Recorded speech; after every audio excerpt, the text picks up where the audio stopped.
अकिञ्चिनार्तिमार्जनं चिरन्तनाप्ति भाजनं पुरारिपूर्वनन्दनं सुरारिगर्वचर्वणं प्रपञ्चनाशभीषणं धनञ्जयादिभूषणं कपोलदानवारणं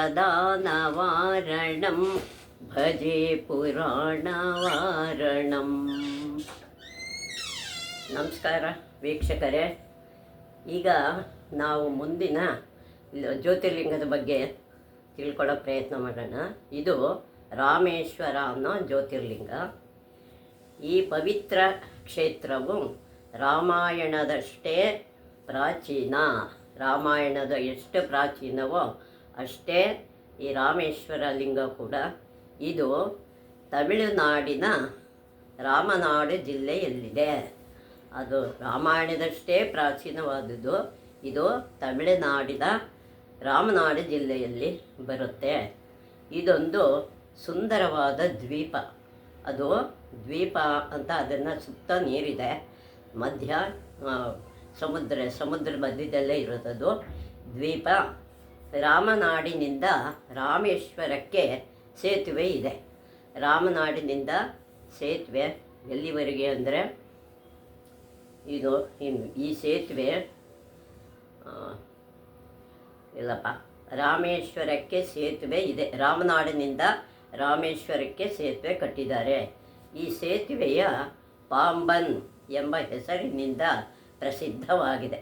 ಪಾಂಬನ್ ಅಂತ ಹೆಸರಿನಿಂದ ಈ ಸೇತುವೆ ತುಂಬ ಪ್ರಸಿದ್ಧವಾಗಿದೆ. 12 ಜ್ಯೋತಿರ್ಲಿಂಗಗಳಲ್ಲಿ ರಾಮೇಶ್ವರವು ಒಂದು. ಜ್ಯೋತಿರ್ಲಿಂಗಗಳಲ್ಲಿ 12 ಜ್ಯೋತಿರ್ಲಿಂಗಗಳಲ್ಲಿ ರಾಮೇಶ್ವರನು ಒಂದು ಹೆಸರುವಾಸಿಯಾದ ಲಿಂಗ. ಇದನ್ನು ಚತುರ್ಧಾಮಗಳಲ್ಲಿ ಇದನ್ನು ದಕ್ಷಿಣಧಾಮ ಎಂದು ಕರೆದಿದ್ದಾರೆ. ಈ ರಾಮೇಶ್ವರವನ್ನು ಚತುರ್ಧಾಮದಲ್ಲಿ ದಕ್ಷಿಣ ಚತುರ್ಧಾಮ ಅಂತ ಇದನ್ನು ಕರೆದಿದ್ದಾರೆ. ಪುರಾಣಗಳಲ್ಲಿ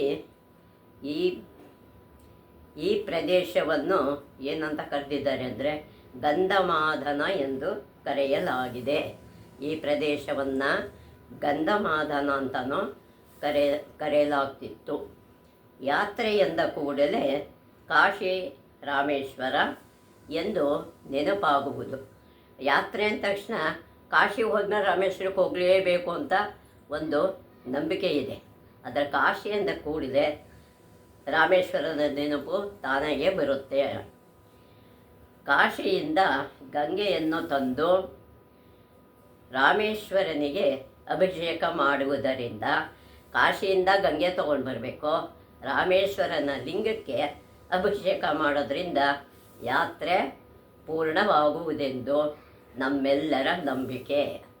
ರಾಮೇಶ್ವರ ಲಿಂಗಕ್ಕೆ ಆ ಗಂಗೆ ನೀರನ್ನು ಅಭಿಷೇಕ ಮಾಡಿದ್ರೆ ಅಲ್ಲಿಗೆ ಪೂರ್ಣ ಆಯಿತು ಯಾತ್ರೆ ಅನ್ನೋ ಭಾವನೆ ನಮ್ಮ ನಂಬಿಕೆ. ಸೀತಾ ಸಂರಕ್ಷಣೆಗಾಗಿ ಹೊರಟ ಶ್ರೀರಾಮನು ಸಾಗರ ದಾಟುವ ಮುನ್ನ ಇಲ್ಲಿ ಶಿವಲಿಂಗವನ್ನು ಪ್ರತಿಷ್ಠಾಪಿಸಿ ಪೂಜಿಸಿದನು.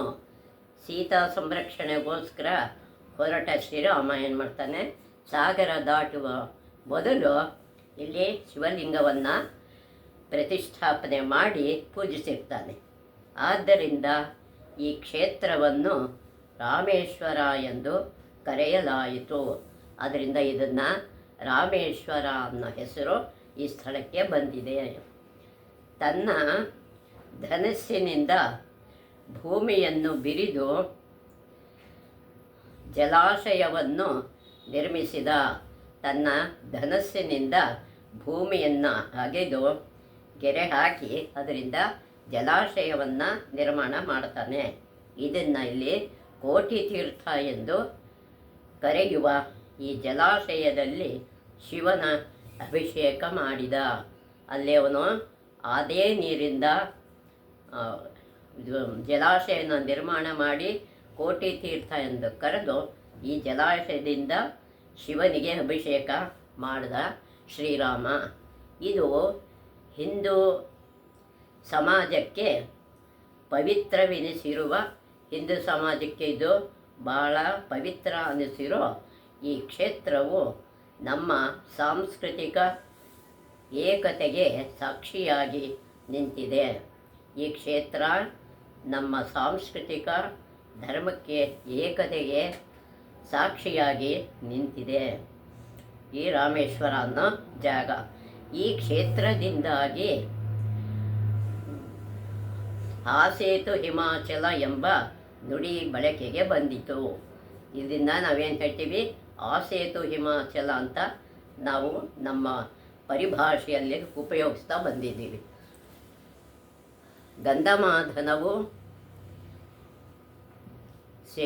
ಸೇತುಬಂಧ ರಾಮೇಶ್ವರವಾದ ಕಥೆ ಬಲು ಸುಂದರವಾಗಿದೆ. ಗಂಧಮಾದನ ಸೇತುಬಂಧ ರಾಮೇಶ್ವರ ಆಗಿದ್ದು ಹೇಗೆ ಅನ್ನೋದು ಬಲು ಸುಂದರವಾದ ಕಥೆಯಾಗಿದೆ. ಶ್ರೀರಾಮನು ರಾವಣನನ್ನು ಸಂಹರಿಸಿ ಸೀತೆಯನ್ನು ಮರಳಿ ಪಡೆಯಲಿಕ್ಕಾಗಿ ಸುಗ್ರೀವನ ಸೈನ್ಯದೊಂದಿಗೆ ದಕ್ಷಿಣಕ್ಕೆ ಬಂದವನು ಗಂಧಮಾದನವನ್ನು ತಲುಪಿದನು. ಸುಗ್ರೀವನ ಜೊತೆ ಶ್ರೀರಾಮ ರಾವಣನನ್ನು ಸಂಹಾರಕ್ಕಾಗಿ ಸೀತೆಯನ್ನು ಮರಳಿ ಪಡೆಯೋಕ್ಕೋಸ್ಕರ ಸುಗ್ರೀವನ ಸೈನ್ಯದೊಂದಿಗೆ ಅವನು ದಕ್ಷಿಣಕ್ಕೆ ಬರ್ತಾನೆ. ಅದೇ ಇದು ಗಂಧಮಾದನವನ್ನು ಅಂದರೆ ರಾಮೇಶ್ವರವನ್ನು ತಲುಪ್ತಾನೆ. ಆವಾಗ ಗಂಧಮಾದನ ಅಂತ ಹೆಸರಿರುತ್ತೆ. ಇವನು ಈಶ್ವರಲಿಂಗ ಮಾಡಿದ್ಮೇಲೆ ರಾಮೇಶ್ವರ ಅಂತ ಹೆಸರಾಗುತ್ತೆ. ಲಂಕೆಗೆ ಹೋಗಬೇಕಾದರೆ 100 ಯೋಜನ ವಿಸ್ತೀರ್ಣವಾದ ಸಾಗರವನ್ನು ದಾಟಬೇಕು. ಅಲ್ಲಿಂದ ಲಂಕೆಗೆ ಹೋಗಬೇಕಾದ್ರೆ 100 ಯೋಜನ ವಿಸ್ತೀರ್ಣ ಅದನ್ನು ದಾಟ್ಕೊಂಡು ಹೋಗಬೇಕು. ಹಾಗೇನು ಮಾಡ್ತಾರೆ, 3 ದಿನಗಳ ಕಾಲ ಉಪವಾಸವನ್ನು ಆಚರಿಸಿ ರಾಮ ಏನು ಮಾಡ್ತಾನೆ, 3 ದಿವಸ ಉಪವಾಸ ಮಾಡ್ತಾನೆ. ಈ ಸಮುದ್ರ ನನಗೆ ಜಾಗ ಕೊಡುತ್ತೆ ಅಂತ. ತನ್ನೊಂದಿಗೆ ಸಹಕರಿಸುವಂತೆ ಶ್ರೀರಾಮನು ಸಮುದ್ರರಾಜನನ್ನು ಪ್ರಾರ್ಥಿಸಿದ. ಸಮುದ್ರವನ್ನು ಇವನು ಪ್ರಾರ್ಥನೆ ಮಾಡ್ಕೋತಾನೆ, ನನಗೆ ಇಲ್ಲಿ ಸಹಕಾರ ಕೊಡುವು ಅಂತ ಪ್ರಾರ್ಥನೆ ಮಾಡ್ತಾನೆ ಸಮುದ್ರರಾಜನನ್ನು. ಸಮುದ್ರರಾಜನ ಸುಳಿವೇ ಇಲ್ಲ. ಏನಾದರೂ ಸಮುದ್ರರಾಜ ಬರಲೇ ಇಲ್ಲ. ಆಗ ಅವನಿಗೆ ಸಿಟ್ಟು ಬರುತ್ತೆ, ಕೋಪ ಬಂದ್ಬಿಡುತ್ತೆ ರಾಮನಿಗೆ. ಸಿಟ್ಟಿಗೆದ್ದ ರಾಮನು ಸಮುದ್ರವನ್ನು ತನ್ನ ಹಸ್ತಗಳಿಂದ ಬತ್ತಿಸುವುದಾಗಿ ಹೆದರಿಸಿದನು. ನನ್ನ ಹಸ್ತದಿಂದಲೇ ಸಮುದ್ರ ನೀರನ್ನೆಲ್ಲ ಒಣಗಿಸ್ಬಿಡ್ತೀನಿ ಅಂತ ಕೋಪದಿಂದ ಅವನು ಸಮುದ್ರರಾಜನ ಹೆದರಿಸ್ತಾನೆ. ಕಂಗೆಟ್ಟ ಸಮುದ್ರರಾಜನು ಪ್ರತ್ಯಕ್ಷನಾಗಿ ತಕ್ಷಣ ಬಂದ್ಬಿಡ್ತಾನವನು. ಆಮೇಲೆ ರಾಮನ ಕೋಪ ನನ್ನನ್ನು ನೀವೇನು ಮಾಡುತ್ತೆ ಅನ್ನೋ ಭಯ ಅವನಿಗೆ. ಪ್ರಕೃತಿಯ ನಿಯಮಗಳಿಗೆ ವಿರುದ್ಧವಾಗಿ ವರ್ತಿಸಿ ದಾರಿ ಕೊಡುವಂತೆ ತನ್ನನ್ನು ಕೇಳಬಾರದೆಂದು ರಾಮನಲ್ಲಿ ಪ್ರಾರ್ಥಿಸಿದನು. ನೀವು ಪ್ರಕೃತಿ ವಿರುದ್ಧವಾಗಿ ನೀವು ನನ್ನನ್ನು ನಿಯಮಗಳಿಗೆ ವಿರುದ್ಧವಾಗಿ ನಡ್ಕೋಬಾರ್ದು, ನೀವೇ ದಾರಿ ತಗೊಳ್ಳಿ ಅಂತ ನಾನು ಸುಮ್ಮನೆ ಇದ್ದೆ. ನನ್ನನ್ನು ಕೇಳಬಾರ್ದು ಅನ್ನೋ ನೀವು ದೇವರಲ್ವ, ಅದಕ್ಕೆ ನಿಮಗೆ ಗೊತ್ತಿರುತ್ತೆ. ಅದರಿಂದ ನಾನು ಅದನ್ನು ಮಾಡಬಾರ್ದು ಅಂತಿದ್ದೆ. ಆವಾಗ ಏನು ಮಾಡ್ತಾನೆ, ಅದರ ಬದಲಿಗೆ ಸೇತುವೆಯನ್ನು ನಿರ್ಮಿಸಿ ತನ್ನನ್ನು ದಾಟುವಂತೆ ಸಲಹೆ ನೀಡುತ್ತಾನೆ. ತನ್ನ ಮೇಲೆ ಸೇತುವೆ ಕಟ್ಟಿ ನಿಮ್ಮ ಕೆಲಸವನ್ನು ಮಾಡಿ ಅಂತ ಸಲಹೆನ ಕೊಡ್ತಾನೆ ಸಮುದ್ರರಾಜ. ಅವನ ಸಲಹೆಯನ್ನು ಸ್ವೀಕರಿಸಿದ ರಾಮನು ಏನು ಮಾಡ್ತಾನೆ, ವಿಶ್ವಕರ್ಮನ ಮಗನೂ ಖ್ಯಾತ ವಾಸ್ತುಶಿಲ್ಪಿಯೂ ಆದ ನಳನ ಸಹಾಯದಿಂದ ಸೇತುವೆಯನ್ನು ಕಟ್ಟಿಸಿದ. ವಿಶ್ವಕರ್ಮನ ಮಗ ನಳ ಅಂತ ಇರ್ತಾನೆ, ಅವನನ್ನು ಸಹಾಯದಿಂದ ಸೇತುವೆ ಸಮುದ್ರದ ಮೇಲೆ ಕಟ್ಟಿಸ್ತಾನೆ.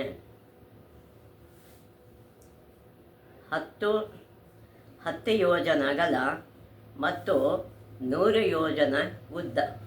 10 ಯೋಜನ ಅಗಲ 100 ಯೋಜನ ಉದ್ದ ಇರತಕ್ಕಂಥ ಈ ತೇಲುವ ಸೇತುವೆಯನ್ನು ಮರದ ದಿಮ್ಮಿಗಳು ಮತ್ತು ಕಲ್ಲು ಮರಳುಗಳನ್ನು ಉಪಯೋಗಿಸಿ ಕಟ್ಟಲಾಯಿತು. ಅದನ್ನು ಯಾವ ರೀತಿ ಕಟ್ಟಿದ್ದಾರೆ ಅಂದರೆ ಮರದ ದಿಮ್ಮಿಗಳು ಮತ್ತು ಕಲ್ಲು ಮರಳುಗಳನ್ನು ಉಪಯೋಗಿಸಿ ಇದನ್ನು ಕಟ್ಟಲಾಗಿದೆ ಈ ಸೇತುವೆಯನ್ನು. ಈ ಸೇತುವೆಯ ಅವಶೇಷ ಇತ್ತೀಚೆಗೆ ಅಮೇರಿಕಾದ ಉಪಗ್ರಹವೊಂದರಿಂದ ಗುರುತಿಸಲ್ಪಟ್ಟಿದೆ. ಈ ಸೇತುವೆ ಅವಶೇಷಗಳನ್ನು ಇತ್ತೀಚೆಗಷ್ಟೇ ಅಮೇರಿಕಾದ ಉಪಗ್ರಹವೊಂದರಿಂದ ಈ ಅವಶೇಷಗಳು ಸಿಕ್ಕಿದೆ, ಗುರುತಿಸಲ್ಪಟ್ಟಿದೆ.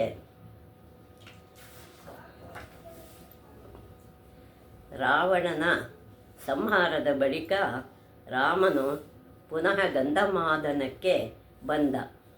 ಸೀತೆಯನ್ನು ಕರ್ಕೊಂಡು ಮತ್ತೆ ಗಂಧಮಾದನಕ್ಕೆ ಸಮುದ್ರದ ಹತ್ತಿರಕ್ಕೆ ಬರ್ತಾನೆ. ಸೀತೆಯು ಅಗ್ನಿ ಪರೀಕ್ಷೆಯ ಮೂಲಕ ತನ್ನ ಪಾವಿತ್ರ್ಯವನ್ನು ಪ್ರಕಟಿಸಿದಳು. ತನ್ನ ಪತಿವ್ರತೆಯ ಪಾವಿತ್ರ್ಯತೆಯನ್ನು ಅಗ್ನಿ ಮೂಲಕ ಪ್ರಕಟಗೊಳಿಸ್ತಾಳೆ. ಇಷ್ಟೆಲ್ಲ ಆದರೂ ರಾಮನ ಮುಖದಲ್ಲಿ ಯಾವುದೋ ಒಂದು ಚಿಂತೆ ವ್ಯಕ್ತವಾಗುತ್ತಿದ್ದುದನ್ನು ಅಗಸ್ತ್ಯರಾದಿ ಋಷಿಗಳು ಕಂಡರು. ಇಷ್ಟೆಲ್ಲ ಆದ್ರೂ ರಾಮನ ಮುಖದಲ್ಲಿ ಮಾತ್ರ ಯಾವುದೋ ಒಂದು ಚಿಂತೆ ವ್ಯಕ್ತ ಆಗ್ತಾ ಇರುತ್ತೆ. ಇದನ್ನು ಅಗಸ್ತ್ಯರು ಮೊದಲಾದ ಋಷಿಗಳು ಇದನ್ನು ಆ ಮುಖದಲ್ಲಿ ಕಾಣ್ತಾರೆ. ರಾಮನಿಗೆ ಯುದ್ಧದಲ್ಲಿ ವಿಜಯವಾದದ್ದು ನಿಜ.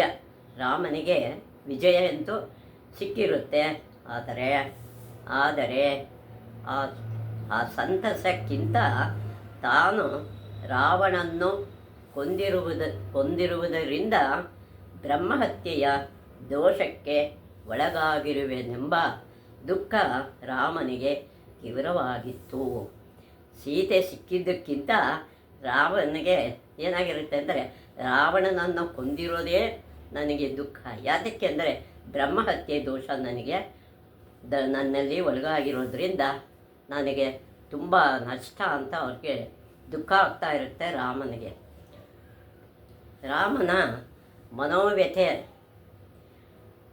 ಮುನಿಗಳಿಗೆ ವೇದ್ಯವಾಯಿತು. ಮುನಿಗಳಿಗೆ ಗೊತ್ತಿಲ್ಲದೆ ಇರುತ್ತಾ ರಾಮನಿಗೆ ಯಾಕೆ ದುಃಖ ಅಂತೇಳಿ. ಅದಕ್ಕೆ ಮುನಿಗಳಿಗೆಲ್ಲ ಅರಿವಾಗುತ್ತೆ ರಾಮನಿಗೆ ಇದಕ್ಕೆ ಚಿಂತೆ ಆಗಿದೆ ಅಂತ ಹೇಳಿ. ಹಾಗೇನು ಮಾಡ್ತಾರೆ, ಕೂಡಲೇ ಅಗಸ್ತ್ಯರು ಪ್ರಾಯಶ್ಚಿತ್ತ ರೂಪದಲ್ಲಿ ಸಾಗರ ತೀರದಲ್ಲಿ ಶಿವನ ಜ್ಯೋತಿರ್ಲಿಂಗವನ್ನು ಸ್ಥಾಪಿಸಿ ಅರ್ಚಿಸುವಂತೆ ಸೂಚಿಸಿದರು. ಸಮುದ್ರ ತೀರದಲ್ಲಿ ಒಂದು ಶಿವಲಿಂಗವನ್ನು ಸ್ಥಾಪನೆ ಮಾಡಿ ಇದರಿಂದ ಪಾರಾಗಬಹುದು ಅಂತ ಸೂಚನೆಯನ್ನು ಅಗಸ್ತ್ಯರು ಕೊಡ್ತಾರೆ. ಸ್ಥಾಪಿಸಿ ಅರ್ಚಿಸುವಂತೆ ಸೂಚಿಸಿದರು. ಅದಕ್ಕಾಗಿ ಜ್ಯೇಷ್ಠ ಶುದ್ಧ ದಶಮಿಯ ಮುಹೂರ್ತವನ್ನು, ಅದಕ್ಕೆ ಆ ದಿನವನ್ನು ಗೊತ್ತು ಮಾಡ್ತಾರೆ. ಯಾವ ದಿನ ಅಂದರೆ ಜ್ಯೇಷ್ಠ ಶುದ್ಧ ದಶಮಿಯ ಮುಹೂರ್ತವನ್ನು ನಿಶ್ಚಯಿಸಲಾಯಿತು. ಆ ದಿನವನ್ನು ಶಿವಲಿಂಗ ಪ್ರತಿಷ್ಠಾಪನೆ ಮಾಡೋಕ್ಕೆ ನಿಶ್ಚಯ ಮಾಡಿಕೊಡ್ತಾರೆ. ಕೂಡಲೇ ರಾಮನು ಕೈಲಾಸದಿಂದ ಶಿವನ ದಿವ್ಯಲಿಂಗವನ್ನು ತರುವಂತೆ ಹನುಮಂತನಿಗೆ ತಿಳಿಸಿದನು. ಹನುಮಂತನಿಗೆ ಕೈಲಾಸದಿಂದ ಒಂದು ಲಿಂಗವನ್ನು ತಗೊಂಡು ಬಾ ಅಂತ ಇವನಿಗೆ ಆಜ್ಞೆ ಮಾಡ್ತಾನೆ. ಹನುಮಂತನಿಗೆ ಅವನು ತರೋದಕ್ಕೆ ಅಂತ ಹೋಗ್ತಾನೆ. ಮಾರುತಿಯು ಕೈಲಾಸಕ್ಕೆ ಹೋದರೂ ಶಿವನ ದರ್ಶನವಾಗಲಿಲ್ಲ. ಅವನಾದರೂ ಹೋದರೂ ಕೂಡ ಶಿವನ ದರ್ಶನ ಆಗಲೇ ಇಲ್ಲ. ಶಂಕರನು ಪ್ರತ್ಯಕ್ಷವಾಗಿ ಲಿಂಗವನ್ನು ದಯಪಾಲಿಸುವ ಮುಹೂರ್ತ ಮೀರಿತ್ತು. ಅವನು ಕೊಡೋ ಅಷ್ಟಕ್ಕೆ ಇಲ್ಲಿ ಮುಹೂರ್ತ ಮೀರೋಗ್ಬಿಟ್ಟಿತ್ತು. ಅದಕ್ಕೆ ಅವನೇನು ಮಾಡ್ದ, ಆದರೆ ಶ್ರೀರಾಮನ ಸಂಕಲ್ಪ ಬದಲಾಗುತ್ತಿಲ್ಲ. ಬದಲಾಗುವಂತಿಲ್ಲ. ಅವನು ಏನು ಅಂದ್ಕೊಂಡಿದ್ನೋ ಆ ಮುಹೂರ್ತದಲ್ಲೇ ಮಾಡಬೇಕು. ಆಗ ಸೀತೆಯು ತನ್ನ ಮನೋಬಲದಿಂದ, ಸೀತಾದೇವಿ ಏನು ಮಾಡ್ತಾಳೆ, ತನ್ನ ಮನಸ್ಸಿನ ಸಂಕಲ್ಪದಿಂದ ರಾಮನ ಮುಂದೆ ಮರಳಿನ ಲಿಂಗವನ್ನು ನಿಲ್ಲಿಸಿದಳು. ಮರಳಿನ ಲಿಂಗ ಮಾಡಿ ಅದನ್ನು ನಿಲ್ಲಿಸ್ತಾಳೆ.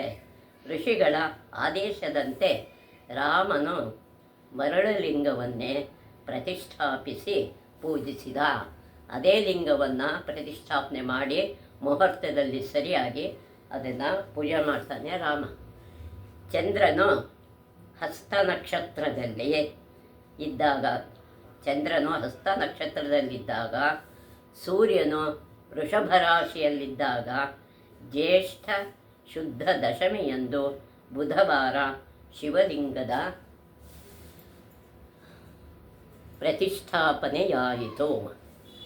ಚಂದ್ರ ಹಸ್ತ ನಕ್ಷತ್ರದಲ್ಲಿರ್ತಾನೆ, ಸೂರ್ಯ ವೃಷಭ ರಾಶಿಯಲ್ಲಿರ್ತಾನೆ. ಎಲ್ಲ ಸೇರಿ ಬುಧವಾರ ಒಂದು ಶಿವಲಿಂಗದ ಪ್ರತಿಷ್ಠಾಪನೆ ಆವಾಗಲೇ ಆಗುತ್ತೆ. ಅದನ್ನೇ ರಾಮೇಶ್ವರ ಲಿಂಗ ಎಂದು ಕರೆಯುತ್ತಾರೆ. ಅದನ್ನೇ ಇವತ್ತಿಗೂ ರಾಮೇಶ್ವರ ಲಿಂಗ ಅಂತ ಕರೀತಾರೆ. ತನ್ನ ಪ್ರಯತ್ನ ವ್ಯರ್ಥವಾದುದನ್ನು ಕಂಡು ಹನುಮಂತನಿಗೆ ದುಃಖವಾಯಿತು. ತನ್ನ ಪ್ರಯತ್ನ ವಿಫಲ ಆಯ್ತಲ್ಲ ಅಂತ ಹೇಳಿ ಹನುಮಂತನಿಗೆ ತುಂಬ ದುಃಖ ಆಗುತ್ತೆ. ಮಳೆ, ಗಾಳಿ, ನೀರಿಗೆ ನಿಲ್ಲಲಾರದ ಈ ಮರಳು ಲಿಂಗವನ್ನು ಏಕೆ ಪೂಜಿಸಬೇಕು? ಇದು ಯಾವುದಕ್ಕೂ ನಿಲ್ಲಲ್ಲ, ಇದನ್ನು ಯಾಕೆ ಪೂಜೆ ಮಾಡಬೇಕು ಅಂತ ಮಳೆ, ಗಾಳಿ, ನೀರಿಗೆ ನಿಲ್ಲಲಾರ್ದ ಈ ಮರಳು ಲಿಂಗವನ್ನು ಯಾಕೆ ಪೂಜೆ ಮಾಡಬೇಕು ಅಂತ ಅವನು ಕೇಳ್ತಾನೆ. ಕೈಲಾಸದಿಂದ ತಂದ ಈ ಸ್ಫಟಿಕ ಲಿಂಗವನ್ನು ಏನು ಮಾಡಲಿ, ಇದೇನು ಮಾಡಲಿ ತಗೊಂಡು ಬಂದಿದ್ದೀನಲ್ಲ ಅಂತ ಪ್ರಶ್ನೆ ಕೇಳ್ತಾನೆ ಎಂದು ಕೋಪದಿಂದ ರಾಮನಿಗೆ ಪ್ರಶ್ನಿಸಿದ. ಕೋಪದಿಂದ ರಾಮನಿಗೆ ಹನುಮಂತ ಪ್ರಶ್ನೆ ಮಾಡ್ತಾನೆ. ಆಗ ಅವನು ಹೇಳ್ತಾನೆ, ಹಾಗಾದರೆ ಈ ಮರಳು ಲಿಂಗವನ್ನು ಕಿತ್ತೊಗೆ, ನೀನು ತಂದಿರುವುದನ್ನು ಇಲ್ಲಿಯೇ ಸ್ಥಾಪಿಸುವು ಅಂತ ಹೇಳ್ತಾನೆ.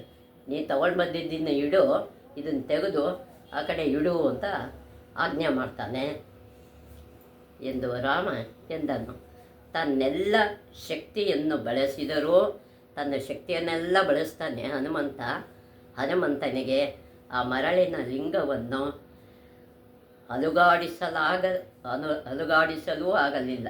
ಅದನ್ನು ಅಳ್ಳಾಡ್ಸೋಕ್ಕೂ ಆಗಲಿಲ್ಲ ಅವನಿಗೆ ತನ್ನ ಕೈಯಿಂದ. ತನ್ನ ಬಾಲದಿಂದ ಸುತ್ತಿ ಎಳೆದರೂ ಅದನ್ನು ಕೀಳಲಾಗಲಿಲ್ಲ. ತನ್ನ ಬಾಲದ ಶಕ್ತಿಯೆಲ್ಲ ಬಿಟ್ಟು ಎಳೆದರೂ ಆ ಲಿಂಗ ಬರಲಿಲ್ಲ. ಆಗ ಹನುಮ ದೀನನಾಗಿ ರಾಮ ಅವನನ್ನು ಸಂತೈಸಿ, ಅವನು ಪಾಪ ತುಂಬ ಬೇಜಾರು ಮಾಡ್ಕೊಳ್ತಾನೆ, ನಾನು ಇಷ್ಟೊಂದು ಮಾಡೋದ್ನಲ್ಲ ಅಂತ ಹನುಮಂತ ರಾಮ ಅವನನ್ನು ಸಂತೈಸ್ತಾನೆ. ತಾನು ಪೂಜಿಸಿದ ಮರಳು ಲಿಂಗದ ಪಕ್ಕದಲ್ಲಿ ಅವನು ತಂದ ಲಿಂಗವನ್ನು ಪ್ರತಿಷ್ಠಾಪಿಸಿದನು. ಹನುಮಂತ ಕೂಡ ಅದರ ಪಕ್ಕದಲ್ಲೇ ಆ ಲಿಂಗನ ಇಡ್ತಾನೆ. ಹನುಮದೀಶ್ವರ ಎಂದು ಪ್ರಸಿದ್ಧವಾದ ಈ ಲಿಂಗವನ್ನು ದರ್ಶನ ಮಾಡಿದ ಬಳಿಕ ರಾಮೇಶ್ವರದ ದರ್ಶನ ಮಾಡಿದರೆ ಯಾತ್ರೆ ಫಲಿಸುವಂತಹ ಆಖ್ಯಾಯವನ್ನು ಹನುಮಂತನಿಗೆ ಕೊಟ್ಟ. ನಿನ್ನ ಲಿಂಗ ದರ್ಶನ ಮಾಡಿದ ಮೇಲೇ ಈ ರಾಮೇಶ್ವರ ಲಿಂಗ ದರ್ಶನ ಮಾಡಲಿ, ಆಗ ಅವರಿಗೆ ಫಲ ಪೂರ್ತಿ ಸಿಗುತ್ತೆ ಅಂತ ಆಶ್ವಾಸನೆ ಕೊಟ್ಟ ರಾಮ. ಹನುಮಂತನಿಗೆ ಆಶ್ವಾಸನೆ ಕೊಟ್ಟ. ಶಿವನೇ ರಾಮನಿಗೆ ಪ್ರತ್ಯಕ್ಷನಾಗಿ, ಶಿವ ಕೂಡ ರಾಮನಿಗೆ ಪ್ರತ್ಯಕ್ಷನಾಗ್ತಾನೆ. ನೀನು ಸ್ಥಾಪಿಸಿದ ರಾಮೇಶ್ವರದ ದರ್ಶನದಿಂದ ಭಕ್ತರಿಗೆ ಮುಕ್ತಿ ದೊರೆಯುವುದು. ನೀನು ಪ್ರತಿಷ್ಠಾಪನೆ ಮಾಡಿದ ರಾಮೇಶ್ವರ ಲಿಂಗ ದರ್ಶನದಿಂದ ಮುಕ್ತಿ ದೊರೆಯುವಂತಾಗಲಿ ಎಂದು ತಿಳಿಸಿದ. ಶ್ರೀರಾಮನು ರಾಮೇಶ್ವರನ ಅರ್ಚನೆಯಿಂದ ರಾವಣನ ಸಂಹಾರದ ದೋಷವನ್ನು ಕಳೆದುಕೊಂಡ. ರಾವಣ ಸಂಹಾರದ ದೋಷವನ್ನು ಇಲ್ಲಿ ರಾಮೇಶ್ವರದ ಲಿಂಗ ಮಾಡಿ ತನ್ನ ದೋಷವನ್ನು ಅವನು ಕಳ್ಕೊಂಡ. ಅದಕ್ಕೆ ಬ್ರಹ್ಮಹತ್ಯೆ ಮಾಡಬಾರ್ದು ಅಂತ ಪ್ರತೀತಿ ಇದೆ. ಬ್ರಹ್ಮನ 5 ತಲೆಯನ್ನು ತರಿದ ಕಾಲ ಭೈರವನು ಇಲ್ಲಿನ ಶಿವತೀರ್ಥದಲ್ಲಿ ಸ್ನಾನ ಮಾಡಿ ತಪಸ್ಸನ್ನಾಚರಿಸಿ ತನ್ನ ಪಾಪದಿಂದ ಮುಕ್ತನಾದ. ಎಲ್ಲ ಇಲ್ಲಿ 5ನೇ ತಲೆ ತೆಗೆದಿದ್ದ ಶಿವ ಕೂಡ ಕಾಲಭೈರವನು ಇಲ್ಲಿ ಶಿವನ ತೀರ್ಥದಲ್ಲಿ ಸ್ನಾನ ಮಾಡಿ ತಪಸ್ಸನ್ನು ಆಚರಿಸಿ ಇಲ್ಲಿನ ತನ್ನ ಪಾಪನ ಕಳ್ಕೊಳ್ತಾನೆ.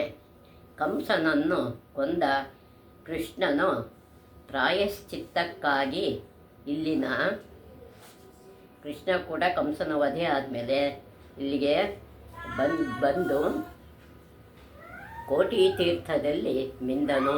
ಇಲ್ಲಿ ಕೋಟಿ ತೀರ್ಥ ಅಂತ ಇದೆ, ಅಲ್ಲಿ ಅವನು ಸ್ನಾನ ಮಾಡ್ತಾನೆ ಕೃಷ್ಣ. ಬಲರಾಮ ಅರ್ಜುನರು ಯಾತ್ರಾರ್ಥಿಗಳಾಗಿ ರಾಮೇಶ್ವರಕ್ಕೆ ಬಂದಿದ್ದಾರೆ. ರಾಮೇಶ್ವರ ಯಾತ್ರೆಗೆ ಅರ್ಜುನ ಬಲರಾಮ ಕೂಡ ಬಂದಿದ್ದರು. ಸ್ವಾಮಿ ವಿವೇಕಾನಂದರು ರಾಮೇಶ್ವರದ ಕಡಲ ದಂಡೆಯ ಪಾವನ ಮರಳನ್ನು ತಮ್ಮ ತಲೆಯ ಮೇಲೆ ಪ್ರಸಾದದಂತೆ ಇಟ್ಟುಕೊಂಡಿದ್ದರು. ಸ್ವಾಮಿ ವಿವೇಕಾನಂದರು ರಾಮೇಶ್ವರ ಕಡಲಿಗೆ ದಂಡೆಯನ್ನು ಬರ್ತಾರೆ. ಆ ಪಾವನ ಮರಳನ್ನು ತಮ್ಮ ತಲೆ ಮೇಲೆ ಪ್ರಸಾದದಂತೆ ಅದನ್ನು ಧರಿಸ್ತಾರೆ.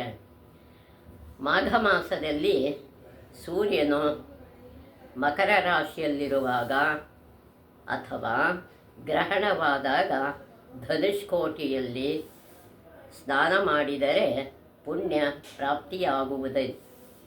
ಪ್ರಾಪ್ತಿಯಾಗುವುದೆಂದು ರಾಮೇಶ್ವರ ಮಹಾತ್ಮೆ ತಿಳಿಸುತ್ತದೆ.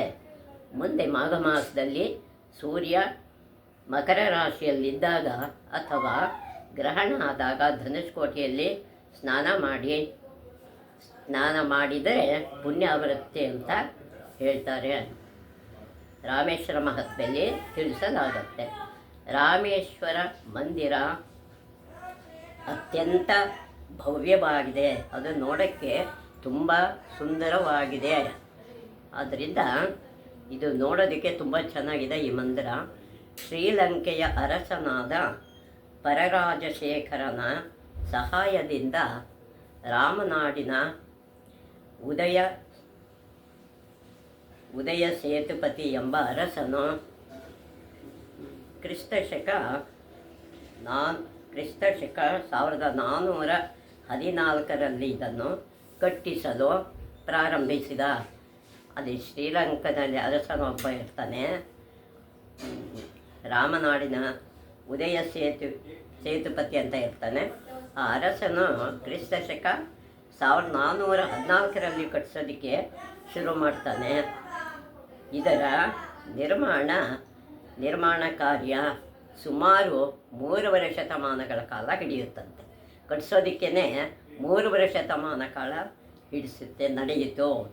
ಇದರ ಬೃಹದಾಕಾರದ ಕಂಬ ಮತ್ತು ಮೇಲ್ಛಾವಣಿಗೆ ಉಪಯೋಗಿಸಿರುವ ಕಲ್ಲು ಚಪ್ಪಡಿಗಳು ಯಾರಿಗಾದರೂ ಆಶ್ಚರ್ಯವನ್ನುಂಟು ಮಾಡದಿರದೆ ಇರೋದು.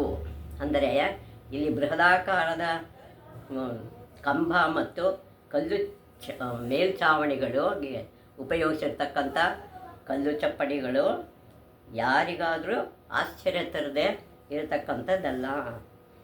ಮಂದಿರದ ಪೂರ್ವ ಮತ್ತು ಪಶ್ಚಿಮ ದಿಕ್ಕುಗಳಲ್ಲಿ ಅತಿ ಎತ್ತರವಾದ ಭವ್ಯ ಗೋಪುರಗಳಿವೆ. ಪೂರ್ವ ಮತ್ತು ಪಶ್ಚಿಮಗಳಲ್ಲಿ ಭವ್ಯ ಗೋಪುರಗಳು ಇಂದ ಕೂಡಿದೆ. ಗರ್ಭಗೃಹವನ್ನು ಸುತ್ತುವರಿದಂಥ ಒಂದೊಂದು ಮೊಗಸಾಲೆಯು 1000 ಅಡಿ ಉದ್ದ, 1000 ಅಡಿ ಉದ್ದ ಇದೆಯಂತೆ. ಅವೆಲ್ಲ 600 ಅಡಿ ಅಗಲ ಮತ್ತು 15 ಅಡಿ ಎತ್ತರವೂ ಆಗಿದೆ. ಇಷ್ಟು ವಿಸ್ತಾರ ಎತ್ತರ ಇದೆಲ್ಲ ಇದರ ಒಂದು ಭವ್ಯದ ರೂಪ ಅದರಲ್ಲಿ ಕಾಣಿಸುತ್ತೆ. ಇವುಗಳಲ್ಲಿನ ಸಾಲು ಕಂಬಗಳಲ್ಲಿ ಸುಂದರವಾದ ಕೆತ್ತನೆಗಳಿವೆ. ಸುಂದರವಾದ ಶಿಲ್ಪಿಗಳು ಕೆತ್ತಿರ್ತಕ್ಕಂಥ ಚಿತ್ರಗಳು ಇದೆ.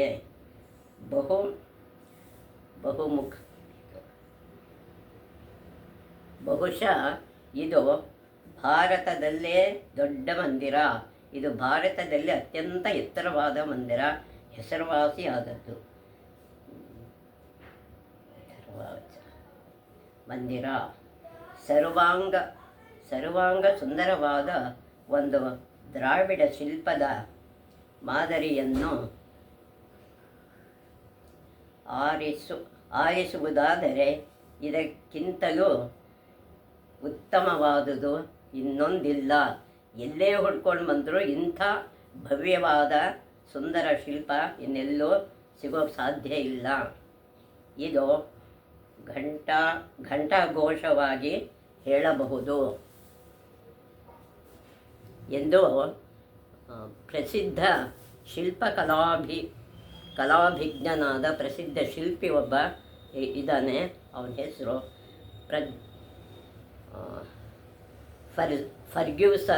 ಫರ್ಗ್ಯೂಸನ್ ಅನ್ನೋನು, ಆ ಶಿಲ್ಪಕಲೆ ಅವನು ವರ್ಣಿಸಿರೋದು. ರಾಮೇಶ್ವರ ಮಂದಿರವನ್ನು ನೋಡಿ ಉದ್ಗಾರವೆತ್ತಿದ್ದಾನೆ, ಅಂದರೆ ಅಷ್ಟೊಂದು ಹೊಗಳಿದ್ದಾನೆ ಇದನ್ನು ನೋಡಿ. ರಾಮೇಶ್ವರ ಮಂದಿರದ ಮುಂಭಾಗದಲ್ಲಿ ಬಂಗಾರದ ಸ್ತಂಭವಿದೆ. ಬಂಗಾರದ ಒಂದು ಸ್ತಂಭ ಅದರ ಮುಂದೆ ಇದೆ. ಅದರ ಬಳಿಯಲ್ಲೇ ಧವಳ ವರ್ಣದ ಮಹಾನಂದಿ ಇದೆ. ಅದರ ಮುಂದೆಯೇ ಧವಳ ವರ್ಣದ ಮಹಾನಂದಿ ಕೂಡ ಇದೆ. 13 ಅಡಿ ಎತ್ತರ, 8 ಅಡಿ ಉದ್ದ, 9 ಅಡಿ ಅಗಲ ಈ ನಂದಿಯನ್ನು ರಾಮನೇ ಸ್ಥಾಪಿಸಿದ್ದು ಎನ್ನುತ್ತಾರೆ. ಇಷ್ಟು 13 ಅಡಿ ಎತ್ತರ, 8 ಅಡಿ ಉದ್ದ, 9 ಅಡಿ ಅಗಲವಾದಂಥ ಈ ನಂದಿನ ರಾಮನೇ ಸ್ಥಾಪನೆ ಮಾಡಿದ್ದು ಅಂತ ಹೇಳ್ತಾರೆ. ನಂದಿಯ ಎಡಭಾಗದಲ್ಲಿ ಹನುಮನ ವಿಗ್ರಹವು, ಬಲಗಡೆ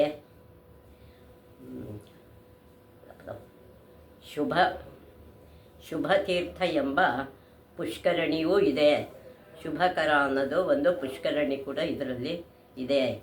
ಈ ಮಂದಿರದ ಪರಿಸರದಲ್ಲಿ ಸರ್ವತೀರ್ಥಗಳು ನೆಲೆಸಿವೆ. ಸರ್ವತೀರ್ಥಗಳು ಇದರ ಹತ್ರ ಇದೆ ಎಂಬ ನಂಬಿಕೆ ಇದೆ. ರಾಮೇಶ್ವರ ಮಂದಿರದ ಮುಂದಿನ ಮೊಗಸಾಲೆಯ ಮತ್ತು ಭಾಗದಲ್ಲಿ, ಉತ್ತರ ಭಾಗದಲ್ಲಿ ಹನುಮಂತನ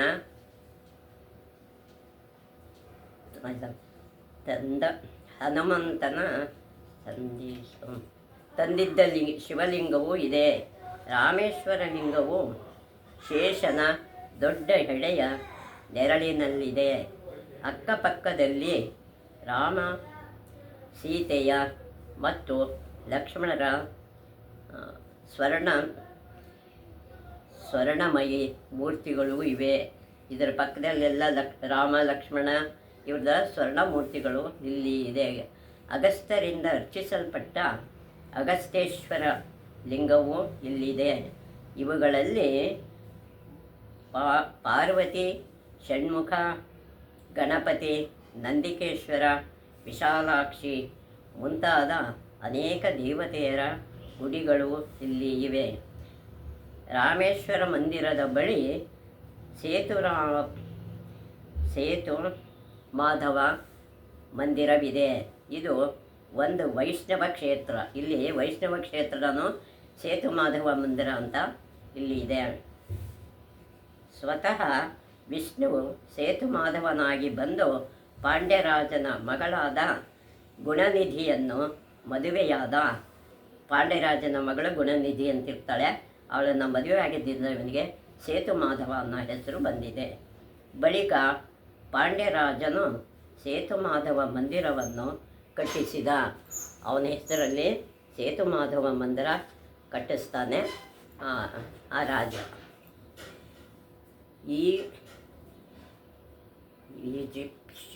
ಈ ದ್ವೀಪವು ಕೃಷ್ಣನ ಶಂಖ ಪಾಂಚಜನ್ಯದ ಆಕಾರದಲ್ಲಿದೆ. ಈ ದ್ವೀಪ ಯಾವುದರಲ್ಲಿದೆ? ಪಾಂಚಜನ್ಯದ, ಕೃಷ್ಣನ ಪಾಂಚಜನ್ಯದ ರೀತಿಯಲ್ಲಿ ಇದು ಇದೆ. ಈ ದ್ವೀಪದಲ್ಲಿಯೇ ರಾಮನು ಆದಿ ಜಗನ್ನಾಥನನ್ನು ಕುರಿತು 3 ಜನ ಅಖಂಡ ತಪಸ್ಸನ್ನಾಚರಿಸಿ ದಿವ್ಯ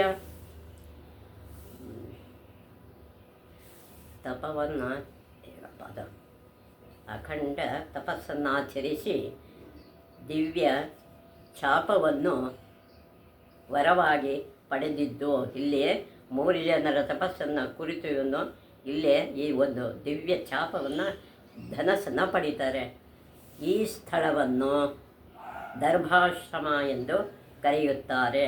ದರ್ಭಾಶ್ರಮ ಅಂತ ಇದನ್ನು ಕರೆದಿದ್ದಾರೆ. ರಾಮೇಶ್ವರನಿಂದ 1.5 ಮೈಲಿ ದೂರದಲ್ಲಿ ಶ್ರೀರಾಮನ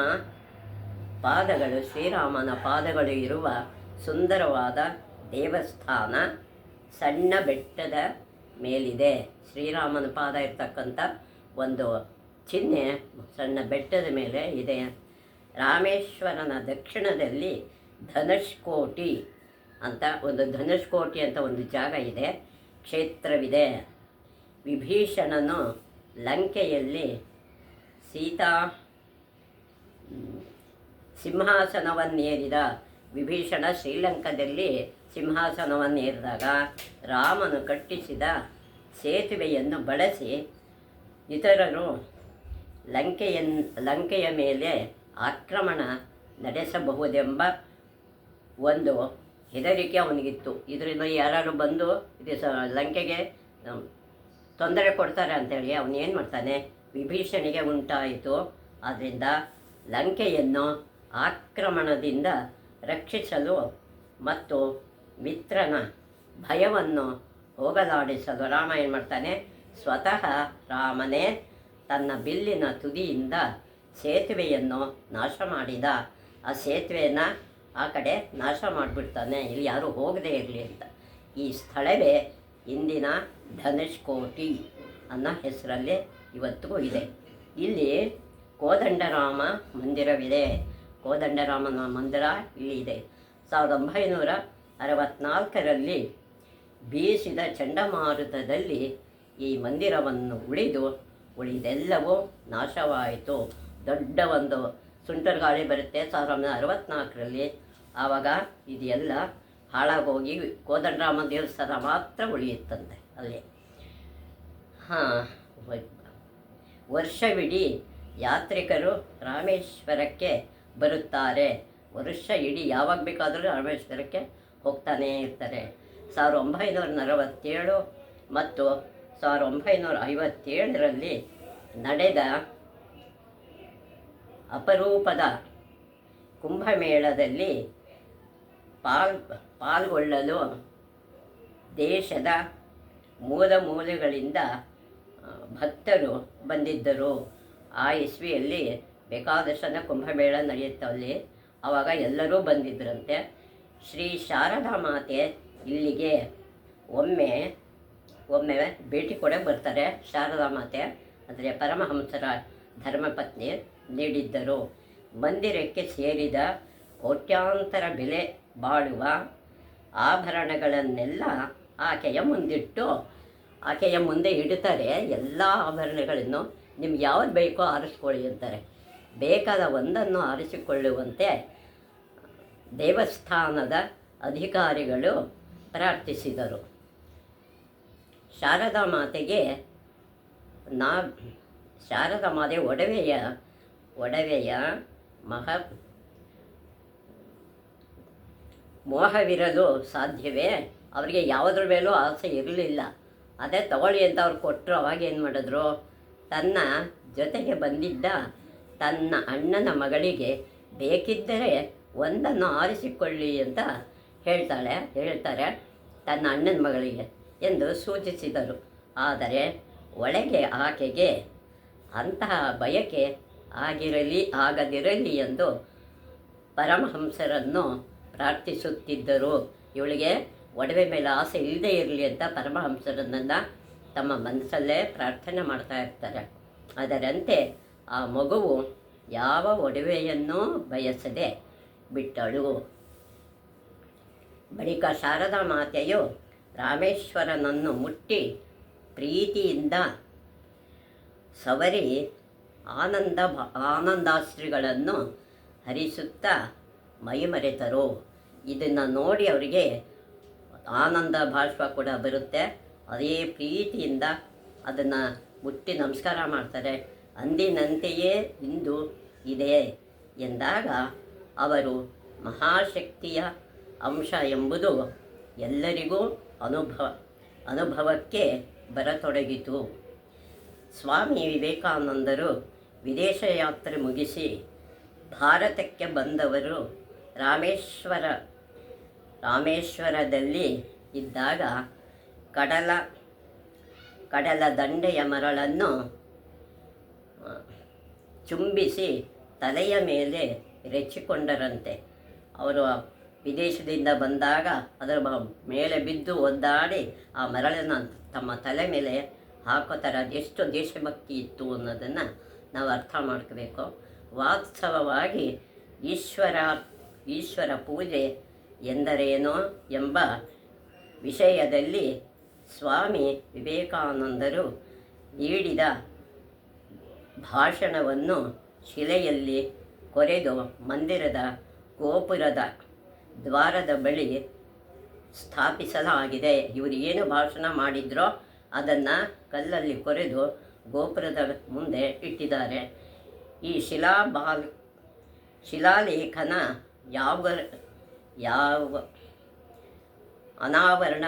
ಈ ಶಿಲಾಲೇಖನ ಅನಾವರಣವನ್ನು 28/9/1963 ರಾಷ್ಟ್ರಪತಿಗಳಾಗಿದ್ದ ಡಾಕ್ಟರ್ ಎಸ್ ರಾಧಾಕೃಷ್ಣನ್ ನೆರವೇರಿಸಿದರು. ಇದನ್ನು ರಾಷ್ಟ್ರಪತಿಯರಾಗಿದ್ದ ಸರ್ವೇಪಲ್ಲಿ ರಾಧಾಕೃಷ್ಣರವರು ಇದನ್ನು ಅನಾವರಣ ಮಾಡ್ತಾರೆ. ಸಾಲು ಸಾಲಾಗಿ ಹಬ್ಬಿರುವ ತೆಂಗಿನ ಮರಗಳು, ನೀರೊಳಗಿಂದ ಎದ್ದು ಬಂದಿರುವ ಬಂಡೆಗಳು ಮುಂತಾದ ನಯನ ಮನೋಹರ ದೃಶ್ಯಗಳ ಈ ದ್ವೀಪದ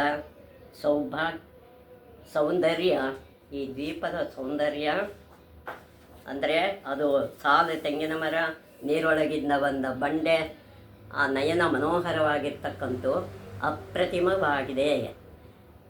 ನೊರೆ ಚಿಮ್ಮಿಸುತ್ತಾ ಅದರ ನೀರಿನನ್ನು ಸಮುದ್ರ ನೊರೆ ಚಿಮ್ಮಿಸ್ತಾ ಎದ್ದು ಬರುವ ತೆರೆಯು ಬದುಕಿಗೆ ಹೊಸ ಸಂದೇಶ ನೀಡುತ್ತಿರುವ ಅನೇಕ ಅನುಭವ ಇಲ್ಲವಾಗುವುದು. ಯಾವ ಅನುಭವಕ್ಕಿಂತ ಇದನ್ನು ನೋಡಿದ ತಕ್ಷಣ ಎಲ್ಲನೂ ಮರ್ತೋಗುತ್ತೆ. ಈ ಸುಂದರ ನಯನ ಮನೋಹರ ಸಹಸ್ರಾರು ವರ್ಷಗಳಿಂದ ಆಸೇತು ಹಿಮಾಚಲ ಭಾರತ ಏಕಾತ್ಮತೆ ಅಸಂಖ್ಯ ಆಘಾತಗಳನ್ನು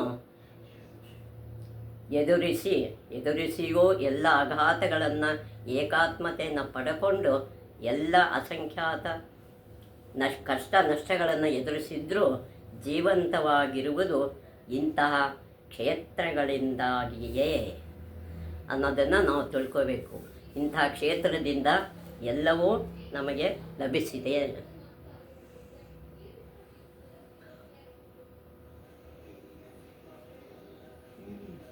ಸರ್ವಸುಗಂಧಸುಲೇಪಿತಲಿಂಗಂ